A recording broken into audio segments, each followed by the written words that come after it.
Welcome to day 5 of my collection listen through and review. Today we got some very interesting stuff, starting off with Altered Images. Happy birthday. This is going to be the first one of those two that I'm just going to flat out say, I didn't like this.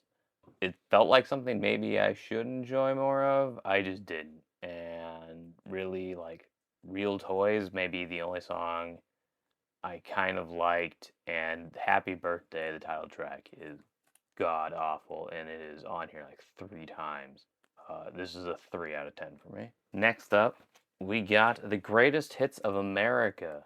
Probably the exact opposite of the last thing we just listened to with Altered Images. I had a memory of this being just kind of okay beyond like Ventura Highway Sister in there, but I actually really liked it this time. Muskrat Love's pretty bad, but everything else is pretty great.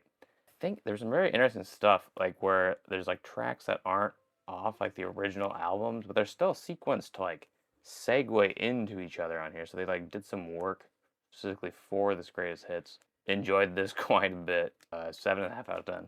Next up, we got Amigo the Devil, much more modern, acoustic-y murder ballads, songs about death, love, everything in between. A lot of humor though, like a lot of dark humor. Beautiful, sad at times, but mostly smile. Yeah, so this is like mostly acoustic, sparse at times. A lot of banjo, which is kind of surprising. That does sort of fit the cover, not really the subject matter, but it's pretty fun. I'd give this thing probably a 7.5. I like it, but I like this more. Amigo the Devil Live, October 29th, 2023. I think this was a Record Store Day release. This just, I think it just works better in the live environment. You get a little bit of the storytelling.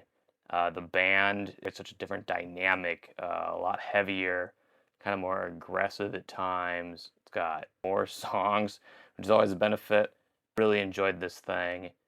I would give this an 8. I will note it's very odd on vinyl. They didn't really do anything to try to sequence it better for record, so there's some like real jarring cuts while listening to this, which is kind of a bummer at times, but honestly, it's good enough for it doesn't matter that much. Finally for today, we got one of my guilty pleasures. I really like 80s metal. Here we have the first one of who knows how many as we go through these things of Angel Witch.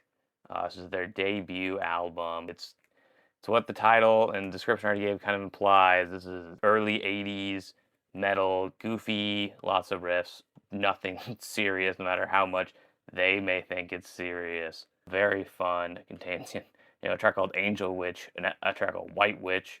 Got Angel of Death, a lot of real variety in the material, but I love it. I give this thing a 9 out of 10.